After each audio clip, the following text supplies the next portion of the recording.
اور جب میرے بندے آپ سے میرے بارے میں سوال کریں تو کہہ دیجیے بے شک میں قریب ہوں، میں پکارنے والی کی پکار کا جواب دیتا ہوں جب وہ مجھے پکارے. تو ان کو چاہیے کہ وہ میرا حکم مانیں اور مجھ پر ایمان رکھیں تاکہ وہ ہدایت پائیں.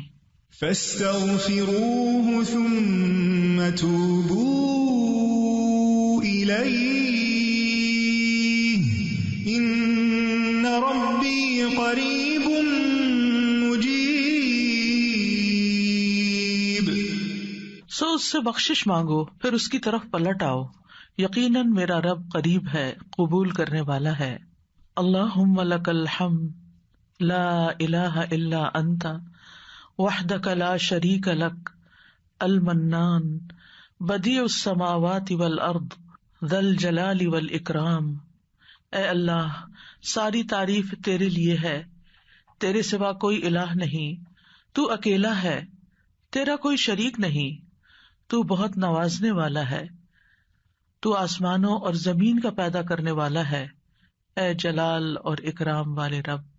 اللہم صلی علی محمد وعلی آل محمد کما صلیت علی ابراہیم وعلی آل ابراہیم انک حمید مجید. اللہم بارک علی محمد وعلی آل محمد کما بارکت علی ابراہیم وعلی آل ابراہیم انک حمید مجید. آج ہم انشاءاللہ رزق میں کشادگی کی دعائیں پڑھیں گے. اللہ تعالیٰ نے انسان کو پیدا کیا اور پیدا کرنے کے بعد یوں ہی چھوڑ نہیں دیا، بلکہ انسانوں کی ضروریات بھی پوری کی، انہیں رزق عطا کیا، انہیں زندگی بسر کرنے کے اسباب بھی فراہم کیے. سورۃ الروم میں اللہ تعالیٰ فرماتے ہیں اللہ الذی خلقکم ثم رزقکم ثم یمیتکم ثم یحییکم هل من شرکائکم من یفعل من ذلکم من شیء سبحانہ وتعالی عما یشرکون. اللہ وہ ہے جس نے تمہیں پیدا کیا ہے، پھر تمہیں رزق دیا ہے، پھر وہی تمہیں موت دے گا، پھر وہی تمہیں زندہ کرے گا. کیا تمہارے شریکوں میں سے کوئی ہے جو ان کاموں میں سے کچھ بھی کرے، یعنی زندگی دے اور رزق دے یا موت دے؟ وہ پاک ہے اور بہت بلند ہے اس سے جو وہ شریک ٹھہراتے ہیں. تو اللہ سبحانہ تعالی رازق ہے اور اس کی صفت الرزاق بھی ہے، یعنی بہت زیادہ رزق دینے والا. اس نے آسمان و زمین کی تخلیق کے وقت ہی زمین کے اندر معیشت اور رزق کے وہ سارے سامان رکھ دیے تھے جس کی زمین والوں کو ضرورت تھی. یعنی جب اللہ تعالیٰ نے زمین کو پیدا کیا تو صرف اس پلانٹ کو نہیں پیدا کیا بلکہ اس کے اندر اسباب رزق بھی پیدا کر دیے، اور جتنی بھی مخلوقات پیدا کی جو ان گنت ہیں، ہم گن نہیں سکتے. یعنی انسان تو انسان، انسانوں کے علاوہ جنات، پھر حیوانات، چرند پرند درندے، چیونٹیاں، کیڑے مکوڑے، سمندر کی مخلوقات جو ان گنت ہیں، جن کی صرف اقسام ہی ان گنت ہیں. تو صرف ان کو پیدا نہیں کیا بلکہ ان سب کے رزق کی جو ضروریات تھی وہ بھی زمین کے اندر رکھ دی. اور پھر آپ دیکھیے کب سے یہ زمین بنی ہے اور کب سے اس پر حیوانات موجود ہیں، اور وہ ہر روز کھا رہے ہیں، پی رہے ہیں، اپنی ضروریات پوری کر رہے ہیں. سبحان اللہ. یعنی انسان سوچے، اور اگر انسان اس کو شمار کرنا چاہے، گننا چاہے، تو آپ گن نہیں سکتے، آپ امیجن بھی نہیں کر سکتے کہ ہر روز کتنی مخلوق کیا کچھ نہیں کھا جاتی، اور پھر اگلے روز پھر، اور پھر دن میں صرف ایک بار نہیں، انسان تو حیوانوں سے بھی زیادہ کئی بار کھاتے ہیں. اور اللہ تعالیٰ دے رہا ہے اور دے رہا ہے اور دے رہا ہے، ہزاروں سال سے یہ سلسلہ چل رہا ہے. اور وہ سارے اسباب معیشت زمین کے اندر ہیں. یعنی ایسا نہیں کہ وہ کچھ کھا لیے تو پھر ختم ہو گئے. جیسے آپ اپنی فریج میں سے کچھ نکال لیں تو پھر دوبارہ تو وہ نہیں ملے گا جو آپ نے نکال لیا، لیکن اللہ کی زمین کے اندر جو کچھ ہے وہ آپ نکالتے جا رہے ہیں، اور پھر اللہ تعالیٰ دوبارہ ان میں سے پیدا کرتا چلا جا رہا ہے. نہیں ایک ٹری جو آج ہمیں نظر آتا ہے، معلوم نہیں اس کے پیچھے کتنی ہی چین ہے ٹریز کی کہ جن کا یہ بچہ ہے جو آج ہمیں نظر آ رہا ہے. تو یہ اللہ سبحانہ تعالیٰ ہی کی قدرت ہے اور اس کی طاقت ہے اور اس کی پلاننگ ہے. اسی لیے ہم جب رب کا لفظ استعمال کرتے ہیں تو ہم کیا کہتے ہیں؟ خالق، پیدا اس نے کیا، مالک بھی وہی، مدبر بھی وہی، رازق بھی وہی. یعنی رب کے اندر رازق کا لفظ بھی آتا ہے، یعنی اللہ تعالیٰ کی صفت رزق بھی آتی ہے. اس نے صرف پیدا نہیں کیا، صرف وہ مالک ہی نہیں ان چیزوں کا، بلکہ ان کی پلاننگ بھی کرتا، مدبر ہے. اور پھر اس کے ساتھ ساتھ اس نے ان سب کے رزق کا بھی اہتمام کیا. اور رزق تو ایک چیز ہے، اور بھی تمام ضروریات کا اہتمام کیا ہے.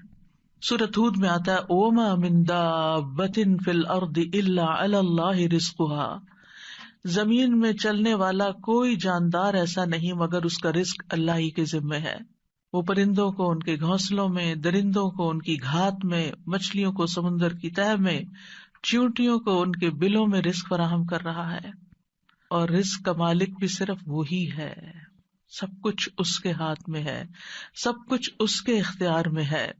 وہ جس کے لیے چاہتا ہے رزق کشادہ کر دیتا ہے، اور جس کو چاہتا ہے نپا تلا دیتا ہے، جس کے لیے چاہتا ہے تنگ کر دیتا ہے. ان اللہ یرزق من یشاء بغیر حساب. لیکن بندوں کے لیے حکم کیا ہے کہ وہ نکلیں، رزق کی تلاش کریں، اللہ سے رزق طلب کریں. فابتغوا عند اللہ الرزق واعبدوہ، سو تم اللہ ہی کے ہاں رزق تلاش کرو اور اسی کی عبادت کرو. حیوانات رزق کی تلاش میں نکلتے ہیں، پرندے اپنے گھونسلوں سے نکلتے ہیں، چیونٹیاں بلوں سے نکلتی ہیں، اور اسی طرح باقی مخلوقات بھی اپنے رزق کی تلاش میں سارا دن مارے مارے پھرتی ہے. صبح خالی پیٹ نکلتے ہیں اپنے گھونسلوں سے پرندے، اور رات کو پیٹ بھرے واپس لوٹتے ہیں. لیکن پیٹ بھرنے کے لیے ان کو محنت کرنی پڑتی ہے اور کوشش اور بھاگ دوڑ کرنی پڑتی ہے، جو وہ سارے کر رہے ہوتے ہیں. تو انسان کے لیے بھی لازم کیا ہے کہ اللہ کو الرازق سمجھتے ہوئے اس کے ساتھ ساتھ کوشش کرے، محنت کرے، بھاگ دوڑ کرے، اور پھر اس کے بعد اس کی عبادت کے لیے بھی وقت نکالے. پرندوں کی تو تسبیح کافی ہے، لیکن انسان کو عبادت کے مختلف طریقے سکھائے گئے ہیں. اس سلسلے میں آج کی دعا سورۃ المائدہ میں اللہ تعالیٰ فرماتے ہیں قال عیسی ابن مریم اللہم ربنا انزل علینا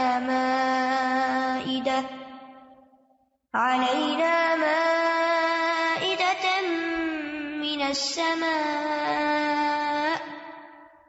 تكون لنا عيدا لأولنا وآخرنا وآية منك وارزقنا وأنت خير الرازقين. عیسیٰ ابن مریم نے کہا اے اللہ، اے ہمارے رب، تو ہم پر آسمان سے ایک خوان اتار جو ہمارے پہلوں اور پچھلوں کے لیے عید ہو جائے، اور تیری طرف سے ایک نشانی ہو، اور ہمیں رزق عطا فرما، اور تو سب سے بہترین رازق ہے. اس آیت میں عیسیٰ علیہ السلام کے زمانے میں ایک خاص واقعے کی طرف اشارہ ہے.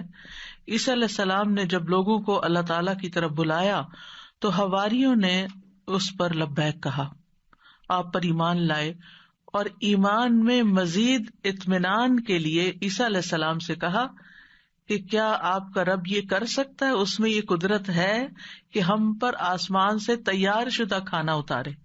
یعنی ویسے تو اللہ تعالیٰ زمین سے رزق دے ہی رہا ہے، تو ہم چاہتے ہیں کہ وہ آسمان سے ہمارے لیے کھانے کے لیے ریڈی ٹو ایٹ ہمارے لیے ایک خوان اتارے، یعنی پورا دسترخوان نیچے آئے. تو عیسیٰ علیہ السلام نے انہیں اس مطالبے سے روکا اور اللہ سے ڈرایا، کیونکہ یہ ایک طرح کا معجزہ تھا، اور معجزہ طلب کرنے کے بعد اگر کوئی شخص اللہ تعالیٰ کی بات نہیں مانتا تو پھر اس کی سزا بہت سخت ہے.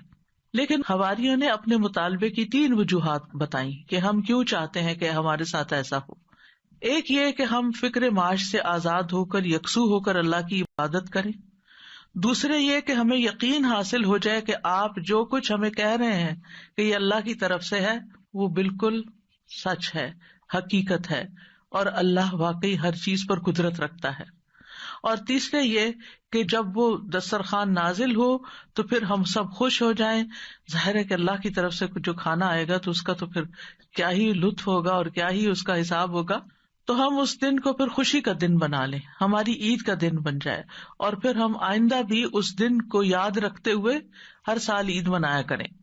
جب ان کا یہ مطالبہ سنا تو عیسیٰ علیہ السلام نے نہایت عاجزی کے ساتھ اللہ رب العزت سے دعا کی، لوگوں کا یہ مطالبہ اللہ تعالیٰ کے سامنے پیش کر دیا، اور اللہ تعالیٰ سے دعا کی کہ لوگوں کو غیب سے رزق عطا فرمائے جو ان کے اگلوں اور پچھلوں کے لیے ایک یادگار خوشی کا دن بن جائے، اور یہ ایسا معجزہ ہو کہ لوگ اپنی آنکھوں سے دیکھ لیں کہ کس طرح آسمان سے اترا، یعنی وہ زمین کے رزق سے پھر مختلف چیز ہو، کیونکہ زمین کا رزق تو سب اپنی آنکھوں سے دیکھتے ہیں، جو کچھ زمین پیدا کرتی ہے اور جو سمندر سے اور مختلف سورسز سے ہمیں رزق حاصل ہوتا ہے، لیکن یہ جو آسمان کا رزق ہے obviously یہ زمین کے رزق سے مختلف ہوگا، تو اس سے ہمارا ایمان بڑھ جائے گا۔ تو عیسیٰ علیہ السلام نے عرض کی قال عیسی ابن مریم اللہم ربنا، آپ دیکھیے دعاؤں میں یا اللہم آتا ہے یا ربنا آتا ہے، یہاں عیسیٰ علیہ السلام نے دونوں صیغے استعمال کیے ہیں، اللہم ربنا یعنی حواریوں کا مطالبہ قبول کر کے اللہ سبحانہ وتعالیٰ سے نہایت عاجزی کے ساتھ دعا کی کہ اے اللہ، اللہم اے اللہ، ربنا جو ہمارا پالنے والا ہے، جو ہمارا رب ہے۔ اور اس سے یہ بھی ظاہر ہوتا ہے کہ عیسیٰ علیہ السلام اپنے آپ کو نہ اللہ سمجھتے تھے، نہ اللہ کا بیٹا، اور نہ ہی رب سمجھتے تھے، بلکہ وہ اللہ سبحانہ تعالیٰ کو یا اللہ اور یا رب کہہ کے پکار رہے تھے۔ تو اس سے کیا ظاہر ہوتا ہے کہ وہ خود رب نہیں تھے، اور نہ ہی وہ اس کے قائل تھے، اور نہ ہی وہ کسی چیز میں اپنا کوئی اختیار سمجھتے تھے۔ اور پھر یہ بھی دیکھیے کہ حواریوں نے عیسیٰ علیہ السلام سے یہ کیوں کہا کہ آپ دعا کریں؟ اگر وہ انہی کو رب مانتے ہوتے تو انہی سے مانگ لیتے۔ تو ان سے جب انہوں نے یہ کہا تو اس سے یہ پتا چلتا ہے کہ عیسیٰ علیہ السلام کے ماننے والوں کے ذہن میں کہیں دور پار بھی یہ خیال نہیں تھا کہ عیسیٰ علیہ السلام اللہ کا کوئی حصہ ہے نعوذ باللہ، یا کوئی بیٹے ہیں، یا کسی بھی طرح الوہیت کا کوئی مقام رکھتے ہیں۔ وہ ان کو ایک نبی کے طور پر ہی سمجھتے تھے۔ تو انہوں نے اللہ سبحانہ وتعالیٰ ہی کی ربوبیت کا اس بات کیا یا اس پر ایمان لائے۔ پھر کہا کہ تکون لنا عیدا لاولنا وآخرنا، عید کا لفظ عاد یعود سے ہے، لوٹ کر آنا، یعنی وہ خوشی جو بار بار آئے، ہر سال پلٹ کر آئے۔ یہ سالانہ بھی ہو سکتی ہے اور ہفتہ وار بھی۔ مسلمانوں کی 2 عیدیں سالانہ ہیں اور 1 ہفتہ وار ہے۔ اس کے علاوہ کوئی اور عید ثابت نہیں ہے جو ہم نے خود سے بنا لی ہیں عیدیں، وہ قرآن و سنت سے ثابت نہیں ہے۔ تو ہم سالانہ عید تو اچھی طرح مناتے ہیں، لیکن افسوس یہ کہ جمعے کا اہتمام کم سے کم ہوتا جا رہا ہے۔ جمعے کے دن بھی غسل کرنا چاہیے، اچھے صاف ستھرے کپڑے پہننے چاہیے، تیار ہونا چاہیے، اہتمام کرنا چاہیے۔ یعنی جمعے کا دن عام دنوں کی طرح نہیں ہونا چاہیے، یعنی وہ دن ہمارے لیے خاص دن ہے، اسے خاص دن سمجھ کر ہی اس میں سارے کام کریں، چاہے وہ عبادت کے ہوں یا جو دوسرے کام ہوں۔ اور پھر آپ دیکھیے کہ انہوں نے کہا کہ وہ دن ہمارے لیے عید کا ہو، لأولنا وآخرنا، ہماری پہلی فرسٹ جنریشن یعنی جو ہمارے دور کے لوگ ہیں، وآخرنا اور جو ہمارے بعد میں آئیں گے، وآیۃ منک، اور تیری طرف سے ایک نشانی بھی ہو، تیری قدرت کی علامت ہو، یعنی عیسیٰ علیہ السلام کی سچائی کی علامت ہو کہ یہ واقعی اللہ کے رسول ہیں اور انہوں نے جو کہا وہ سچ کہا۔ اور پھر وارزقنا وانت خیر الرازقین دعا بھی کی، اور یہ رزق کے حصول کی دعا بھی ہے، یعنی اتنا حصہ اگر انسان پڑھتا ہے، وارزقنا وانت خیر الرازقین، تو ہمیں عطا کر، ہمیں رزق دے، اور تو سب سے بہترین رزق دینے والا ہے۔ اور یہاں پر ہمیں کسی مشقت کے بغیر اپنے پاس سے رزق عطا فرما۔ اب آپ دیکھیے کہ اللہ سبحانہ تعالیٰ بہترین رازق ہے، یعنی کس اعتبار سے کہ جو اس کی طرف سے رزق آتا ہے وہ اپنی کیفیت کے اعتبار سے اور کمیت کے اعتبار سے بہترین ہوتا ہے، یعنی سب سے افضل ہوتا ہے۔ اور انسانوں نے اس کی جو شکلیں بنا لی ہیں، پروسیس کر لیا اس کو، تو وہ اپنی کیفیت کے اعتبار سے بہترین نہیں رہا، کیونکہ انسانوں کے لیے اس طرح فائدہ مند نہیں۔ آپ نے دیکھا ہوگا کہ جو چیزیں نیچرلی اگتی ہیں، گرو کرتی ہیں، اور جو فریش فوڈ آپ سی سے لیتے ہیں، سی فوڈ ہوتی ہے یا کچھ، یا ہم باقی غذاؤں کے مقابلے میں زیادہ صحت مند غذائیں ہوتی، خیر الرازقین۔ اور اس لیے بھی خیر الرازقین کہا گیا اللہ تعالیٰ کو کہ لوگ اگر اللہ تعالیٰ کی نافرمانی بھی کریں تو بھی وہ ان کو اپنا رزق دیتا ہے، وہ کفر بھی کریں، اس کا انکار بھی کریں، اس سے ناراض بھی ہوں، پھر بھی رزق دیتا ہے. لیکن بندوں میں سے جو کسی کو رزق دیتے ہیں وہ ایسا نہیں کرتے، حتیٰ کہ ماں باپ بھی اگر دیکھتے ہیں کہ بچے بات نہیں مانتے تو ان سے کنارہ کش ہو جاتے ہیں. آپ جہاں جاب کرتے ہیں جاب نہیں کریں تو آپ کو کوئی سیلری نہیں دے گا. انسانوں کا معاملہ یہ ہوتا ہے. لیکن اللہ سبحانہ وتعالیٰ آپ عبادت کریں یا نہ، آپ نماز پڑھیں یا نہ، آپ روزہ رکھیں یا نہ، وہ آپ کو کھانے کو دیتا رہے گا. تو اس دعا سے یہ پتا چلتا ہے کہ انسان جب دعا کرے تو بہت عاجزی کے ساتھ دعا کرے اور اللہ تعالیٰ کو اس کے بہترین ناموں کے ساتھ پکارے. اللہم ربنا، یہ دونوں نام اکٹھے بھی کر سکتے ہیں، اور اس کے علاوہ بھی یا رزاق، یا فتاح.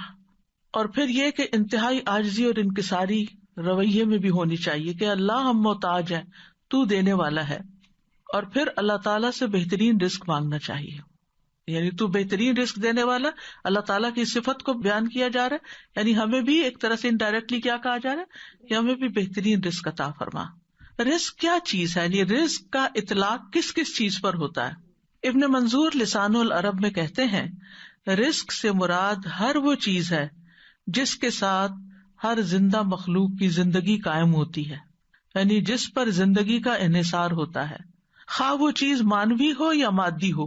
مانوی سے مراد یعنی جس کو ہم چھو نہیں سکتے، جس کو ہم جانتے ہیں، سمجھتے ہیں، محسوس کرتے ہیں، یعنی انٹینجیبل جس کو آپ کہہ سکتے ہیں. تو رزق دونوں طرح ہوتا ہے، ٹینجیبل بھی اور انٹینجیبل بھی. اسی طرح بعض نے یہ کہا کہ ہر نعمت ہی ایک طرح سے رزق ہے، یعنی جتنی بھی نعمتیں ہمیں ملی ہیں وہ ساری رزق ہیں. یعنی صرف مال ہی رزق نہیں ہے بلکہ رزق کا ایک وسیع دروازہ ہے. ہر وہ چیز جو اللہ تعالی بندوں پر نعمتوں کی صورت میں انعام فرماتا ہے، جیسے مال، اولاد، ہسبینڈ، اہل و عیال، ماں باپ، پھر اسی طرح صحت، محبت، قبولیت، یہ ساری چیزیں رزق کہلاتی ہیں. اور یہ اللہ تعالیٰ کی طرف سے تقدیر میں مقرر کر دی گئی ہیں. یعنی اللہ تعالیٰ نے ہر بندے کا رزق مقرر کر رکھا ہے کہ اس کو کتنا دینا ہے. تو انسان کے لیے پھر کیا لازم ہے کہ اللہ جب دے تو پھر انسان شکر ادا کرے. جیسے اوپر میں نے ذکر کیا کہ حصی اور مانوی دونوں اعتبار سے جو نعمتیں ہمیں ملی ہیں وہ رزق ہے، تو محبت بھی ایک رزق ہے. حضرت عائشہ کہتی ہیں میں نے نبی صلی اللہ علیہ وسلم کی ازواج میں سے کسی پر رشک نہیں کیا سوائے خدیجہ رضی اللہ عنہا کے، اور میں نے حضرت خدیجہ کو نہیں دیکھا، یعنی ان کو زمانہ نہیں پایا. وہ فرماتی ہے کہ رسول اللہ صلی اللہ علیہ وسلم جب بکری ذبح کرتے تو آپ فرماتے کہ اس کا گوشت خدیجہ کی سہیلیوں کو بھیج دو. وہ کہتی ہے کہ ایک دن میں غصے میں آ گئی. میں نے کہا آپ ہر وقت خدیجہ خدیجہ کرتے ہیں اور اس کی سہیلیوں تک کا خیال رکھتے ہیں. تو رسول اللہ صلی اللہ علیہ وسلم نے فرمایا انی قد رزقت حبھا، مجھے خدیجہ کی محبت عطا کی گئی ہے، یعنی اللہ نے میرے دل میں اس کی محبت ڈالی. انسان کسی کو مرنے کے بعد صرف محبت کی وجہ سے یاد رکھ سکتا ہے کہ جس کے ساتھ آپ کا کوئی قلبی تعلق ہو، اور یہ بھی اللہ دلوں میں ڈالتا ہے.